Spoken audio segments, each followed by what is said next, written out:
Hello दोस्तों, मैं हूँ आपका प्यारा पप्पी। जैसा कि हम सभी जानते हैं, हमारे भारत के सिपाही हमारी आत्मरक्षा के लिए कितनी कड़ी मेहनत करते हैं। तो आज मैं उन्हीं की कुर्बानियों से रिलेटेड एक कहानी आपको सुनाने जा रहा हूँ, तो ध्यान से सुनिएगा। Haunted army. हिंदुस्तानी सिपाहियों ने आतंकियों के अड्डे पर ताबड़तोड़ हमला बोल दिया, लेकिन उन सिपाहियों के पहुंचने से पहले ही उन आतंकियों को एक अजीब सा दिखने वाला प्राणी उनके सामने उन्हें खाते हुए नजर आता है।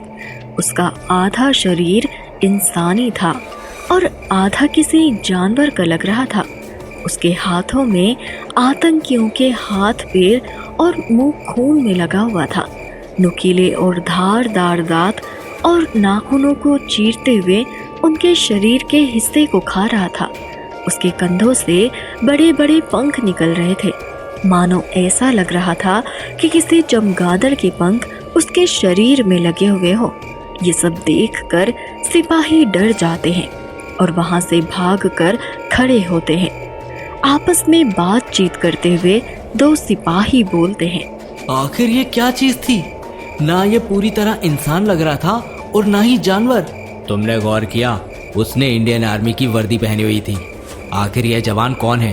हमसे पहले ये आतंकियों का खात्मा करके क्या साबित करना चाहता है? क्या यह कोई भूत था या फिर कोई फरिश्ता? क्या यह प्राणी हमारे लिए खतरा बन सकता है? हीरा ऐसा भारतीय नौजवान था जिसने अपना सारा जीवन इंडियन आर्मी के नाम कुर्बान कर दिया। रात होने पर सभी सिपाही अपने अपने टेंट में सो रहे थे। तभी उन पर आतंकी हमले होना शुरू हो जाते हैं। हीरा अपनी सेना की कमान को संभालते हुए दुश्मनों का मुकाबला कर रहा था। दुश्मनों ने हीरा की बहादुरी को देखते हुए बोला, मैं तुम्हें इस जंग को खत्म करने का एक मौका देता हूँ। अगर हीरा को हमारे हवाले कर दिया तो हम तुम लोगों को कुछ नहीं करेंगे।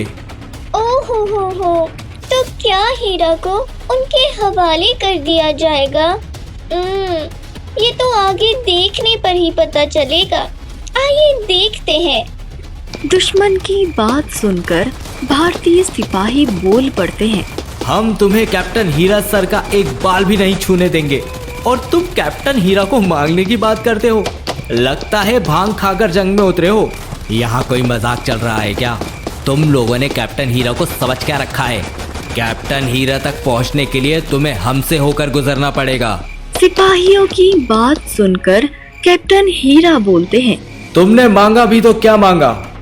आखिर तुम मुझसे चाहते क्या हो? हमें बस हीरा चाहिए, हम और कुछ नहीं जानते। तो ठीक है, मैं तैयार हूँ। हीरा की बात सुनते हुए सिपाहियों का खून खोल उठता है। वे हीरा को मना करते हुए उससे बोलते हैं, सर, हमने साथ जीने मरने की कस्में खाई है, तो आज बलिदान के समय सिर्फ आप ही क्यों? सर, आपने हमें अपने बच्चों की तरह पाला है। आपकी रक्षा करना हमारा कर्तव्य है। हम आपको इन दरिंदों के हाथ नहीं सौंपेंगे। मैं तुम सभी को ऑर्डर देता हूँ कि अपने हथियार छोड़ दो और पीछे हट जाओ।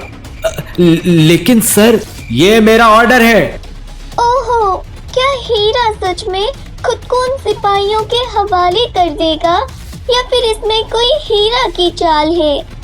हीरा की बात सुनकर सभी सिपाही पीछे हट जाते हैं और दुश्मन उनके हाथों में हथकड़ियां लगाते हुए अपने साथ ले जाते हैं।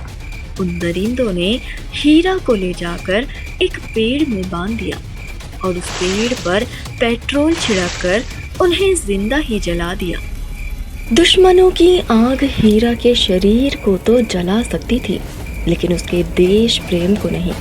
हीरा भी हंसते हंसते बहादुरी के साथ शहीद हो गया था। हीरा की आत्मा उसके शरीर से निकलकर उसे सैल्यूट करते हुए बोलती है, भारत माँ के लाल को मेरा सैल्यूट। मैं अपना रौद्र रूप धारण करके उन दरिंदों की जान ले लूंगा। भले ही मेरी आत्मा को मुक्ति मिले या ना मिले, लेकिन उनकी मौत मेरे हाथों ही निश्चित है। हीरा एक नरभक्षी भूतिया सिपाही बन चुका था।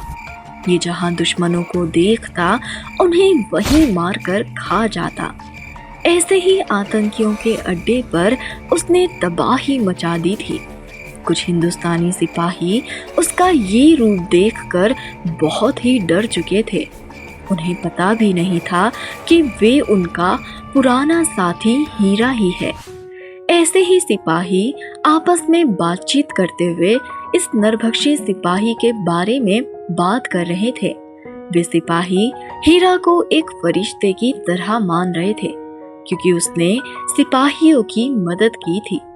वे सभी अपने हाथ जोड़कर उसे नमन करते हैं कि तभी वे नरभक्षी भूतिया हीरा वहां आ जाता है और अपनी कहानी बताते हुए रो पड़ता है। उसकी आत्मा शांति के लिए सिपाहियों ने उसके लिए पूजा अर्चना की और आखिर में जाकर हीरा को मोक्ष प्राप्त हो जाता है। तो दोस्तों, देखा आपने, हमारे भारत के नौजवान हमारी आत्मरक्षा के लिए क्या कुछ नहीं कर गुजरते हैं। इसीलिए हम सभी भारतवासियों का ये कर्तव्य है, हम अपनी आजादी को यूं ही जाया ना होने दें, इसे अच्छे कामों में लगाएं और अपने भारत का नाम रोशन करें। अगर दोस्तों हमारी ये कहानी आपको पसंद आई होगी तो आप हमारे चैनल को लाइक करें, सब्सक्राइब करें और हाँ, बेल आइकन दबाना ना भूलें। धन्यवाद।